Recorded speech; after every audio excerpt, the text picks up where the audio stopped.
The lights dimmed in the underground chamber as Commander Alan Grant activated the holographic display. The blue glow illuminated the faces of 30 men and women seated around the circular table. These people formed the Leadership Council of the Remnant, the last true keepers of human history. 3,000 years, Alan said, his voice steady despite the emotion he felt. 3,000 years we have waited, prepared, and remembered. The hologram showed a beautiful blue-green planet, Earth, humanity's lost homeworld. Most humans, living in the galaxy today, believed Earth had been destroyed in a natural disaster, a tragic loss but one without blame. This lie had been taught for generations. Only the remnant knew the truth. Our ancestors managed to save this, Alan continued, holding up a small crystal cube that glowed with an inner light. The final transmission from Earth Defense Command proving what really happened. He placed the cube into a reader. The hologram changed to show a chaotic scene, a military command center where panicked officers rushed back and forth. A woman, in a general's uniform, spoke directly to the camera, her voice calm despite the alarms blaring around her. This is General Emma Stone of Earth Defense Command. The Galactic Council ships have entered orbit. They claim to be here for emergency evacuation due to solar flares, but our scientists detect no unusual solar activity. They've disabled our planetary defense grid with some kind of override code. Wait, they're powering weapons. This is not an evacuation, this is... The transmission ended in static. The room remained silent for several moments. Lisa Crawford, the Remnant's best pilot and infiltration specialist, leaned forward. At 35, she had spent most of her life training for the mission that now lay before them. We always suspected, she said, but now we have proof. The archives I recovered from Cygnus Station confirm it. The Council, led by the Zelthari, Voss and Meridians, voted to destroy Earth. They made it look like a natural disaster. She activated her own data device. A new image appeared. Official Council records marked with the highest security classification. Species assessment, humans, Lisa read aloud. Recommendation, controlled extinction event. Reasoning, technological. Development rate exceeds acceptable parameters. Cultural unpredictability index at 87%. Potential threat level, extreme. Note, limited colonial preservation approved under Supervision Protocol, 7A. Alan's face hardened. They allowed the few human colonies that existed at that time to survive, but only under strict control. They erased our history, our potential, our homeworld. Jack Reed, a stocky man with calloused hands who had spent decades working undercover on Cygnus Station, spoke next. While I maintained my cover as a maintenance worker, I placed the dormant code packets throughout their systems. Athena is ready to activate. On cue, a shimmering figure appeared above the center of the table, a woman made of light, lines of code occasionally rippling through her form. Athena, the most advanced artificial intelligence humans had ever created. For centuries, pieces of her code had been secretly embedded throughout Council networks, waiting to be awakened. All systems are prepared, Athena said, her voice melodious yet somehow inhuman. Upon activation, I will have control of 78% of Council defense networks within 47 minutes. Karen Wells, the chief science officer, a woman with silver-streaked black hair, stood up and placed a small device on the table. It looked like a shard of crystal with circuitry running through it. The memory shard technology is finally perfected, she said. When used on Council members, it will force them to experience the destruction of Earth from our perspective. They will feel what our ancestors felt. Alan nodded. For 3 millennia, we've lived in the shadows. We've built our strength while appearing weak. We've developed technology in secret that far surpasses what the Council believes possible for humans. He touched a control panel. One wall of the chamber became transparent, revealing an enormous underground hangar. Massive warships waited there, their hulls gleaming with a dark metal that absorbed light rather than reflected it. Smaller fighter craft lined the walls. Advanced weapon systems that the Council had never seen before were mounted on every vessel. Project Phoenix is complete, Alan said. Our fleet is ready. Our operatives are in place throughout Council space. The time for hiding, for preparation is over. The commanders of the various ships appeared as smaller holograms around the table. Each had been selected for their skills, but also for their direct genetic connection to Earth. Every person in this room carried the DNA of those who had been abandoned to die when Earth was destroyed. Tomorrow, we strike the first blow, Alan continued. Lisa will lead the mission to capture Counselor Vex of the Meridians, one of the few remaining council members who actually voted for Earth's destruction. We will use the memory shard on him. Let him be the first to experience what our ancestors suffered. Frank Martinez, a quiet man who served as their diplomatic officer, raised his hand. There may be species who would side with us. Not all voted for destruction. The record suggests the Atraxians opposed it but were overruled. Alan nodded. We will make those distinctions. This is not about blind vengeance against all non-humans. This is justice for a specific crime. Lisa looked around the table. We each carry the memories of Earth, passed down through generations. The feel of rain on skin, the sound of ocean waves, the taste of foods that no longer exist, the weight of natural gravity from the world that gave birth to our species. She stood up, her posture straight and proud. I never saw Earth. None of us did, but I dream of it every night, and now we will make those who destroyed it answer for what they did. Alan walked to a wall where an ancient flag hung, the flag of Earth, preserved for 3,000 years. He touched it gently. Our ancestors couldn't fight back, he said, softly. They had no warning, no chance. The council made sure of that. They thought they were erasing humanity's past and limiting our future. Instead, they created their own worst enemy. He turned back to the group, his eyes reflecting the blue light of the holographic Earth that still spun slowly above the table. For 3,000 years we've carried this burden. Now we bring the reckoning. Project Phoenix begins at dawn. Throughout the massive underground base built inside an asteroid at the edge of known space, thousands of remnant personnel were preparing, checking weapons, running final systems diagnostics on ships, studying mission parameters. Outside, the stars shone cold and distant, unaware that the balance of power in the galaxy was about to shift forever. The children of Earth were coming home, and they wanted answers. Jack Reed wiped sweat from his forehead as he worked inside the maintenance shaft of Cygnus Station. To anyone watching the security feeds, he looked like an ordinary technician fixing a routine power relay problem. No one would suspect that. He was actually planting the final activation node for Athena. The massive space station served as the Galactic Council's primary data hub. All communications between Council worlds passed through here. All military commands, all trade agreements, all species monitoring reports, everything flowed through Cygnus, and soon Athena would control it all. Status check? The voice in his hidden earpiece belonged to Karen Wells, monitoring his progress from a small stealth ship positioned 3 light minutes away. Almost there, Jack whispered. No alerts so far. He connected the last wire to the small device that looked like a standard power regulator, but contained technology 300 years beyond anything the Council possessed. When activated, it would establish Athena's presence throughout the entire station. A sound outside the maintenance shaft made Jack freeze. Heavy footsteps approached, then stopped right outside. Maintenance Crew 7 Delta, identify yourself. The voice belonged to a Voss security officer. The Voss were large reptilian beings with scales that shifted color to match their emotions. They also served as the Council's primary military force. Jack took a deep breath. Technician Boyd, sir. Fixing power fluctuations in Sector 12. Your work order number? Jack recited the fake number he had memorized. There was a pause as the Voss officer checked it against his database. Proceed. Finish within the hour. Yes, sir, Jack said, allowing himself to breathe again as the footsteps moved away. He finished connecting the device and closed the panel. It's done, he whispered to Karen.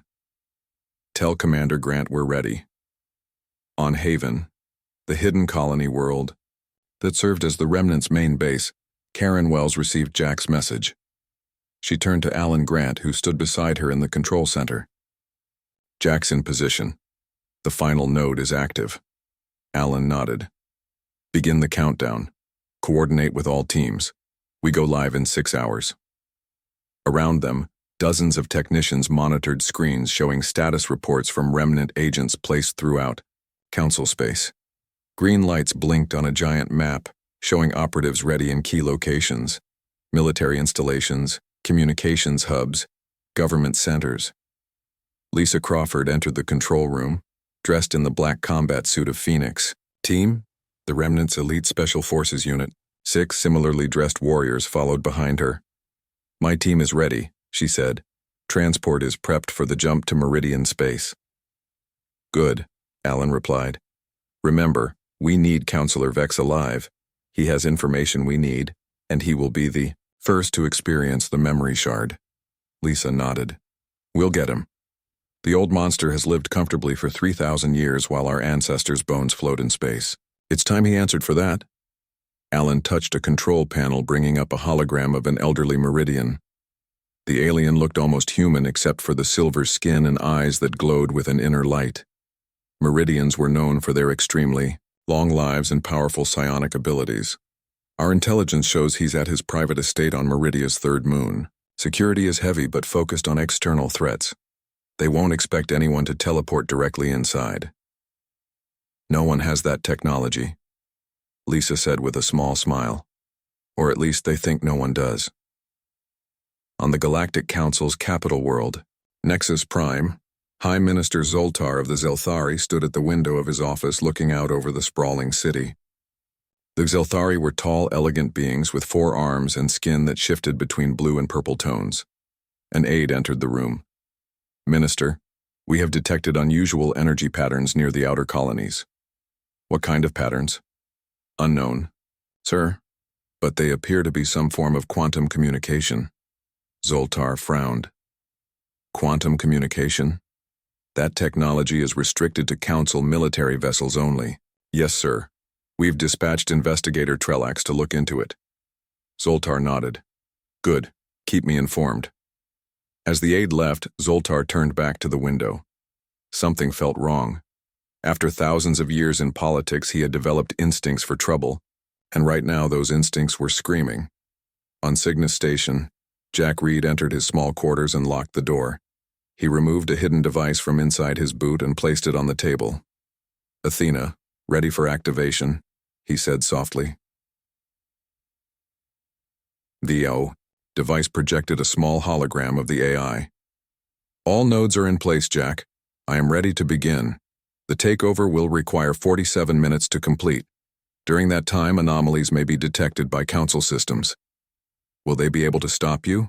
Athena's holographic face showed a slight smile. No. By the time they understand what's happening, I will already control their systems. They designed their network architecture to prevent attacks from outside. They never considered that the attack might come from within, from code that has been hiding dormant for centuries. Jack nodded. Then it's time. Activate. Athena's form glowed brighter for a moment. Activation commenced. Phase 1 beginning now. In the Remnant's hidden fleet base, Admiral Diane Mitchell walked along the bridge of the flagship Vengeance. The massive warship was nearly a mile long, built with technology that the Remnant had developed in secret over centuries. The bridge crew stood at attention as she entered. Status report, she demanded. All systems green, Admiral, her first officer reported. The fleet is at full readiness. All 27 vessels are prepared for jump sequence. Diane looked at the main view screen, which showed the assembled fleet floating in the artificial pocket dimension the Remnant had created to hide their ships. Dark, sleek vessels built for war, carrying weapons the Council races had never seen before. Communications? Standing by for the signal from Haven Base, Admiral. Diane took her seat in the command chair. This day has been 3,000 years in the making. Our ancestors watched their world die. Today, we begin to make it right. Her communications officer suddenly straightened. Admiral, we're receiving word from Haven. Athena has been activated. Operation Phoenix is officially underway. A cheer went up from the bridge crew. Diane allowed it for a moment, then raised her hand for silence. Prepare for dimensional jump. Our first target is the Council military base on Proxima Station. We strike hard, we strike fast, and we show them exactly what the children of Earth can do." She looked around at her crew, saw the determination in their eyes. They had all grown up hearing stories of Earth, seeing simulations of its beauty, learning about the treachery that had destroyed it. "For Earth," she said quietly. "For Earth," the bridge crew responded in unison. Throughout the fleet, 27 warships powered up their drives, preparing to emerge from hiding and announce to the galaxy that humanity had not forgotten what was done to them. The reckoning was about to begin. The remnant fleet emerged from the artificial pocket dimension in perfect formation.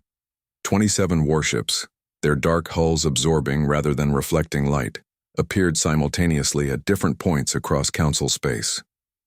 Each had a specific target: military bases, defense platforms, communications arrays. On the bridge of the Vengeance, Admiral Diane Mitchell watched as they approached Proxima Station, the Council's largest military installation. "They've detected us," her tactical officer reported. "They're raising shields and powering weapons." "Too late," Diane said calmly. "Fire gravity disruptors." The Vengeance released pulses of energy that warped the space around Proxima Station. The massive installation shuddered as artificial gravity failed throughout its structure. Before the station could recover, the Vengeance fired again, this time with weapons that disabled its shield generators. "Open a channel," Diane ordered. The main screen showed a Voss commander struggling to stay in his seat as objects floated around him in the zero-gravity environment. "This is Admiral Diane Mitchell of the Remnant. Your weapons are disabled. Your communications are cut off. Surrender your station or we will destroy it." The Voss commander's scales shifted to a pale yellow, a sign of fear. "Who are you? What is the Remnant?" "We are the children of Earth," Diane replied. "The planet your council destroyed 3,000 years ago. Today we begin our reckoning." On Cygnus Station, alarms blared as systems began failing one after another. Jack Reed moved quickly through the corridors, heading for the docking bay. His cover was blown. Security forces were looking for any human on the station, suspecting sabotage. "Athena, status?" he whispered into his communicator. "I now control 64% of Council systems," the AI replied. "Estimated time to complete control: 17 minutes. Security forces are searching for you, Jack. There are 2 Voss guards approaching from the next junction." Jack ducked into a maintenance closet just as 2 heavily armed Voss guards ran past. When they were gone, he continued toward the docking bay where a small ship waited, his escape route. He rounded a corner and found himself face to face with a Zelthari security officer. Before the alien could react, Jack pulled out a small device and pressed it against the Zelthari's chest. The alien dropped unconscious immediately. "Sorry," Jack muttered. "Nothing personal." He reached the docking bay, only to find it locked down and guarded by a full squad of Voss soldiers. "Athena, I need another route out." "Working on it," the AI replied. "There is an emergency escape pod in Section 7C.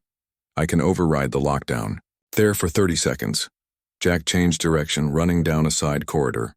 Behind him, he heard shouts as more security forces joined the hunt. On Meridia's third moon, Lisa Crawford and her team materialized inside Counselor Vex's private estate. The teleportation technology, something the Council believed impossible, had allowed them to bypass all external defenses. The team moved silently through the luxurious residence. Their suits contained technology that masked them from Meridian psionic detection, another advantage the Council didn't know humans possessed. Lisa checked her scanner. "Target is in the central chamber. 6 guards." Her team took positions around the doorway. Lisa nodded and they moved in perfect synchronization. They entered the chamber, firing stun weapons that dropped the guards before they could react. In the center of the room, seated on an ornate chair, was Counselor Vex. The ancient Meridian didn't look surprised to see them. "I have been expecting visitors for 3,000 years, he said, his voice surprisingly strong for his apparent age. "The children of Earth, I presume?" Lisa approached him, weapon raised. "Counselor Vex, you will come with us." "To what end? Revenge? Justice?" The Meridian silver skin gleamed in the soft light. Do you even know the difference? We know you voted to destroy Earth, Lisa said, her voice hard. Billions of innocent people died because of your decision. Vex nodded slowly. Yes, I was there. I cast my vote. What the records don't show is that I voted against destruction. Lisa hesitated. You're lying. Am I? Take me with you. Use your memory shard. You will see the truth. One of Lisa's team approached. Commander, we need to move. Security forces will be here soon. Lisa made her decision. Secure him. We're taking him back to base. As they prepared the counselor for transport, he looked at Lisa with eyes that seemed to hold the wisdom of millennia. You think you know what happened to Earth? He said softly. You know nothing. High Minister Zoltar stood in the emergency command center on Nexus Prime, watching in horror as reports flooded in from across council space, human fleets attacking military installations, communication networks failing, defense systems shutting down. How is this possible? He demanded. Humans don't have this technology. An aide approached, his blue skin pale with fear. Minister, we've just received word. Proxima Station has fallen. Cygnus Station is under attack from within, and Councillor Vex has been abducted from his estate. Zoltar slammed his fist down on the control panel. Where are our fleets? Why aren't they responding? We can't contact them, sir. Something is blocking all military communications. The aide hesitated. And there's more. A message is being broadcast across all council worlds. It's appearing on every screen, every communication device. The main display activated, showing a human face. Commander Alan Grant. People of the Galactic Council, Alan said, his voice calm but firm. 3,000 years ago, your leaders committed an act of genocide. They destroyed Earth, the homeworld of humanity, killing billions of innocent people. They made it look like a natural disaster and erased the truth from history. The image changed to show ancient council records, the evidence Lisa had recovered. Your council lied to you. They feared humanity's potential and decided to eliminate us. But some of us survived. We are the remnant, and we have come for justice. Image returned to Alan's face. We do not seek war with all council species. Our quarrel is with those who ordered the destruction of our world, and those who continue to hide the truth. Stand aside, and you will not be harmed. Resist, and you will share the fate of those who destroyed Earth. The message ended, leaving the command center in silence. Zoltar looked around at his aides and officers. Activate the Omega Protocol. Contact the Guardian fleet. An aide stepped forward hesitantly. Sir, the Guardian fleet has been in deep storage for 2,000 years. It will take time to— We don't have time, Zoltar shouted. The humans are coming for us, and they have every reason to want us dead. On Haven, Alan Grant watched the screens showing remnant vessels securing their targets across council space. Reports were coming in of successful operations, minimal resistance, and growing support from populations who had just learned the truth about their government's past crimes. Karen Wells approached him. Lisa has captured Councillor Vex. They're on their way back. Alan nodded. Good. And Athena? Complete control of council systems achieved 7 minutes ago. They're blind, deaf, and paralyzed. Alan allowed himself a small smile. 3,000 years of planning. Our ancestors would be proud. Karen's expression remained serious. This is just the beginning, Alan. The council will fight back.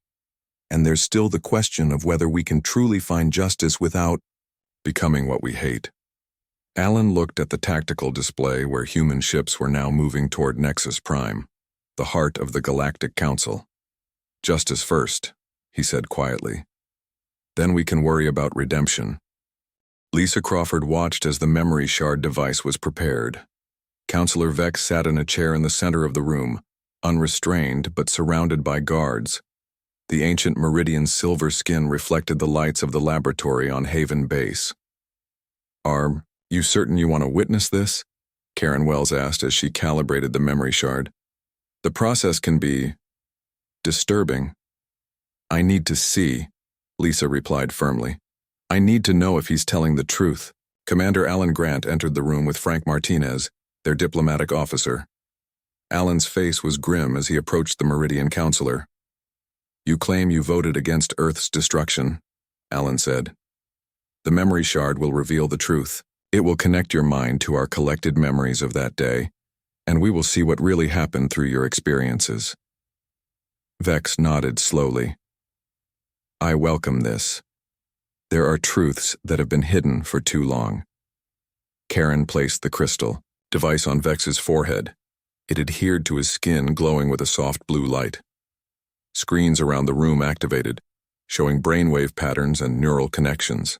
Beginning the memory transfer, Karen said. The Meridian counselor's eyes widened, then closed as the device began its work. The screens now showed images, memories from 3,000 years ago. They saw a grand chamber filled with representatives of dozens of species. The Galactic Council in full assembly. A vote was being taken on what was called the human question. Through Vex's eyes, they watched as evidence was presented about humanity's rapid technological advancement, their unpredictable behavior, their potential to destabilize the carefully balanced galactic order. Earth cannot be allowed to continue on its current path, a Zelthari representative argued. Their advancement rate exceeds all safety parameters. Within 2 centuries, they could surpass even our oldest civilizations. So we guide them, Vex's voice came through the memory. We mentor them as we have done with other species. It is too late for that, another counselor replied. Our simulations show a 78% probability that humans will discover the void technology within 500 years. The risk is too great. Lisa looked at Alan. Void technology. What is that? Alan shook his head. I don't know. The memory continued. The council was voting. And true to his word, they saw Vex vote against Earth's destruction. But he was outnumbered. The decision was made. Earth would be eliminated, made to look like a natural disaster. The few human colonies would be preserved but carefully controlled. The memory shifted. Vex was arguing with High Minister Zoltar in a private chamber. We could preserve them, Vex pleaded. Place Earth in dimensional stasis instead of destroying it. Zoltar hesitated. The vote has been cast. We don't have to annihilate an entire planet, Vex insisted. We have the technology to place it outside normal spacetime. If our fears prove unfounded, it could be restored. Finally, Zoltar nodded. Very well. Earth will be placed in dimensional stasis, not destroyed. But this knowledge stays between us. The official record will show complete destruction. Even most of the council must believe Earth is gone forever. The memory faded. Karen removed the memory shard from Vex's forehead. The room was silent. Earth wasn't destroyed, Lisa whispered. It was hidden. Preserved, Vex corrected, his voice weak from the memory extraction. Placed outside the normal flow of time. For 3,000 years, your homeworld has existed in a dimensional pocket, experiencing not a single moment of time. Alan stared at the Meridian. Where? Where is Earth now? I can show you, Vex said. But first you must understand why this happened. It wasn't simple fear or prejudice that drove the Council's decision. It was something far more dangerous. On the flagship Vengeance, Admiral Diane Mitchell received the transmission from Haven with growing disbelief. Earth still exists? She asked, her voice barely a whisper. The holographic image of Alan nodded. According to Vex, it's been preserved in some kind of dimensional stasis. We're sending you coordinates now.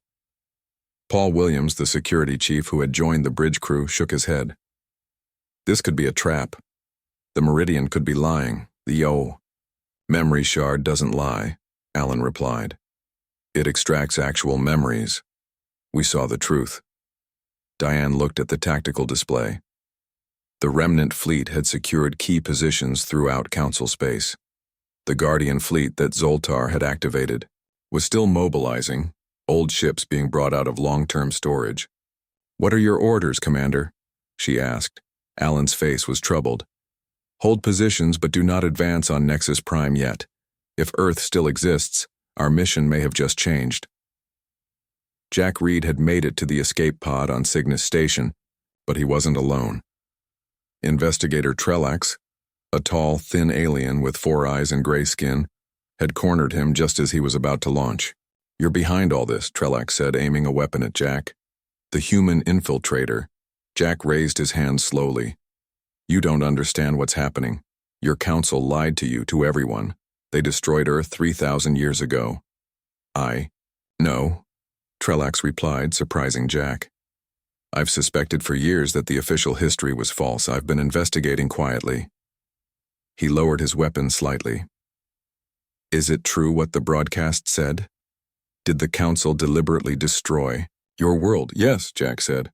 "But we just learned something even more important. Earth may not have been destroyed after all. It may have been hidden away, preserved in some kind of dimensional pocket." Trelax's 4 eyes blinked in sequence. "The void technology. They used it on your planet.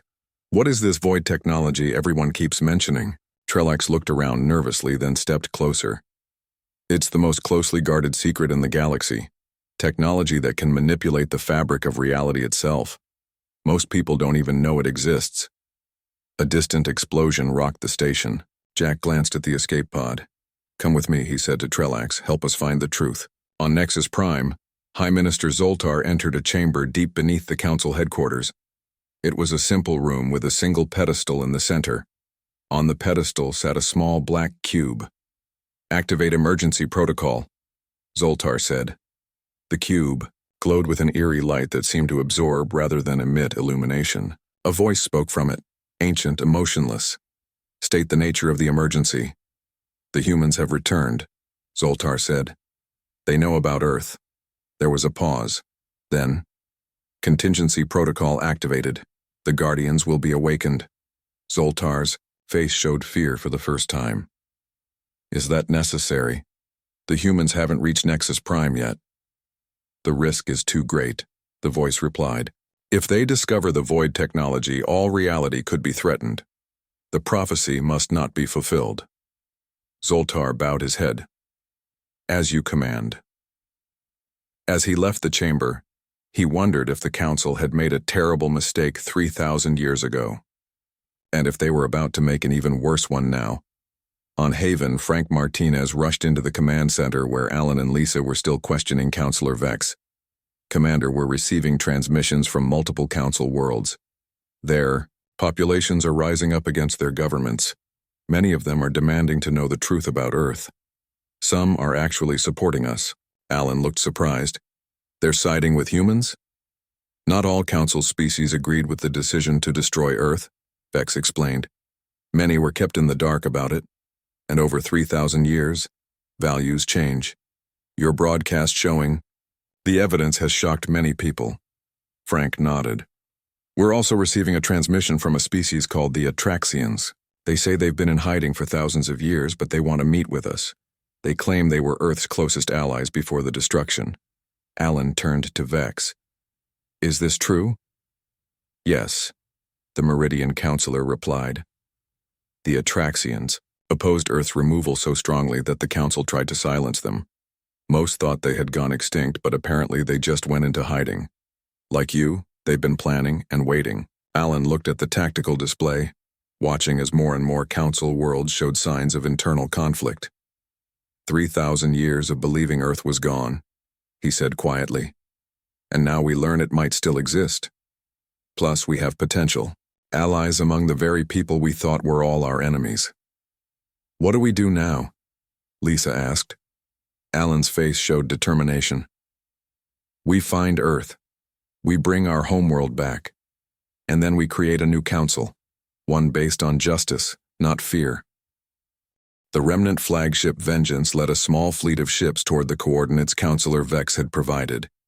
If the Meridian was telling the truth, they were approaching the dimensional pocket where Earth had been hidden for 3,000 years. "Commander." Alan Grant stood on the bridge beside Admiral Diane Mitchell. Lisa Crawford and Karen Wells were there too, along with Counselor Vex and the unexpected ally, Investigator Trellex, who had escaped with Jack Reed from Cygnus Station. "We're approaching the coordinates," Diane announced. "Sensors detect strong, dimensional distortions in this region of space." Trellex studied the readings. "These are void technology signatures. The Council really did it. They placed an entire planet outside normal space-time." "Can we bring it back?" Alan asked. Karen nodded. "In theory, yes.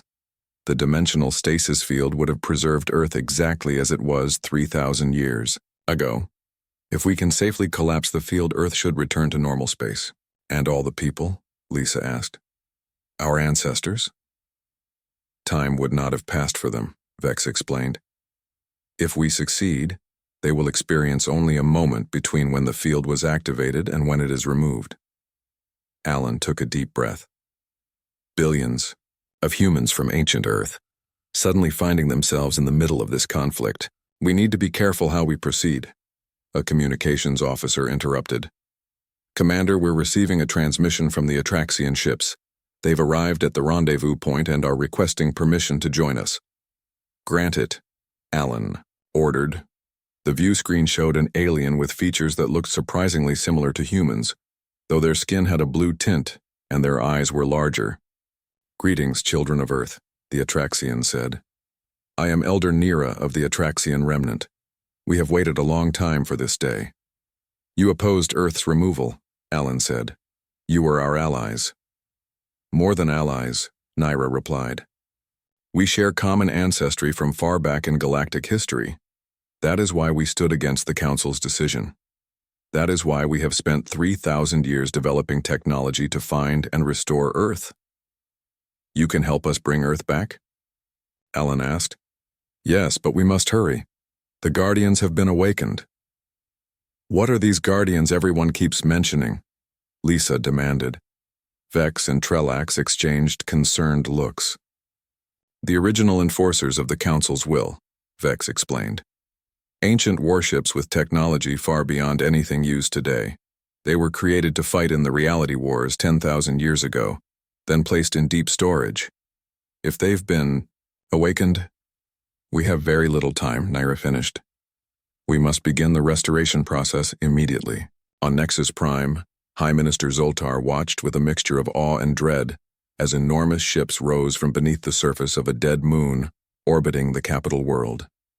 The Guardians, 7 massive vessels, each shaped like a perfect sphere, black as the void of space. These were not ordinary ships. They were sentient machines, created in a time when the galaxy had faced threats from beyond normal reality itself. "They are fully awakened," an aide reported. "They're setting course for the coordinates where the humans are gathered." Zoltar nodded grimly. "May the cosmos forgive us for what we've done, and what we're about to do." The combined human and Atraxian fleet surrounded the area of space where Earth was supposedly hidden. Ships from both groups extended specialized equipment, technology designed to manipulate the fabric of reality itself. Beginning the dimensional reintegration sequence, Karen announced, energy beams connected the ships, forming a vast network around the empty space. Slowly, a shimmer appeared in the void like heat rising from a desert floor. "It's working," Jack Reed said in awe. "I can see something forming." The shimmer grew more substantial. Colors began to appear, the blue of oceans, the green and brown of continents, the white of clouds. "Earth," Lisa whispered, tears in her eyes. "It's really Earth." Alarms suddenly blared throughout the ship. "Multiple ships approaching," a tactical officer reported. "Massive energy signatures, configuration unknown." The view screen showed 7 perfect spheres heading toward them, moving at impossible speeds. "The Guardians," Vex said, his voice filled with fear. "They've come to stop us." "Why?" Alan demanded. "Earth poses no threat," Trellex stepped forward. "It's not about Earth itself, it's about the prophecy." "What prophecy?" Alan asked. "An ancient prediction that humans would one day discover the full potential of void technology and unravel the fabric of reality itself," Trellex explained. That's why the Council feared your species so much. Your minds work differently. You see patterns others miss. You take risks other species avoid. The dimensional reintegration is at 60%, Karen reported. We need more time. We'll give you that time, Admiral Mitchell said firmly. She turned to her tactical officer. Prepare all ships for combat. Position them between the Guardians and Earth. The battle was unlike anything the galaxy had seen in 10,000 years. The Guardian ships unleashed weapons that distorted space itself. Human and Atraxian vessels fought back with everything they had. Alan watched as two of their ships were simply erased from existence by Guardian weapons. We can't win this fight, Diane said grimly. Their technology is too advanced. We don't need to win, Alan replied. We just need to buy enough time to complete the restoration. Earth restoration at 85%, Karen announced. The process is becoming self-sustaining, but the dimensional stress is creating instabilities. On the view screen, they could see Earth becoming more solid by the second. But around it, space itself seemed to be cracking, lines of energy spreading, outward like a spiderweb. What's happening? Lisa asked. The prophecy, Vex whispered. It's coming true. The restoration of Earth is causing a chain reaction in the void technology. Reality itself is becoming unstable. Alan made a decision. He opened a channel to the Guardian ships. This is Commander Alan Grant of the Remnant. We represent humanity, the children of Earth. We understand your purpose. We understand the danger, but we will not abandon our home again. There was no response from the Guardians. They continued their advance, destroying everything in their path. Earth restoration at 95%, Karen reported. The process can't be stopped now. Alan looked at the view screen, where Earth hung in space, almost fully restored. The home his ancestors had lost, the world he had only seen in simulations. There must be another way, he said. He turned to Vex, Trelax, and Elder Nera. If the prophecy is true, if humans really do have some special connection to void technology, then maybe we can control it instead of just letting it run wild. Karen's eyes widened. The memory shard. We could use it in reverse instead of extracting memories. We could insert knowledge into the minds of everyone on Earth. Prepare them for what's happening. And not just knowledge, Nera added. Understanding. The wisdom of the Atraxians, the experience of the Council species. True sharing of minds. Earth restoration complete, Karen announced as the blue-green planet fully materialized in normal space. But the dimensional instabilities are still spreading. Begin the memory shard broadcast, Alan ordered. Target all of Earth. On Earth, billions of humans looked up at the sky in confusion and fear. One moment they had been going about their lives. The next, strange ships filled the sky, and cracks of light spread across the heavens. Then the memory shard broadcast reached them. In an instant, every person on Earth understood what had happened. They knew of the 3,000 years that had passed. They knew of the remnant who had fought to bring them back. They knew of the danger to reality itself. And most importantly, they understood the void technology that was causing the instability. As one, humanity focused their unique minds on the problem. Guided by the shared wisdom of multiple species, they reached out to the fabric of reality and began to heal it. On the bridge of the Vengeance, Alan watched in amazement as the cracks in space began to close. It's working, Karen said in disbelief. They're stabilizing the dimensional rifts. The Guardian ships had stopped their attack. They hung in space as if watching and evaluating. The prophecy was true, Vex said softly, but not in the way the Council feared. Humans don't destroy reality. They save it. 3,000 years after their planet was hidden away, humanity had returned to the galaxy. Not just as survivors, seeking revenge, but as the species that could bridge dimensions and heal the fabric of reality itself. Earth was back, and the galaxy would never be the same again.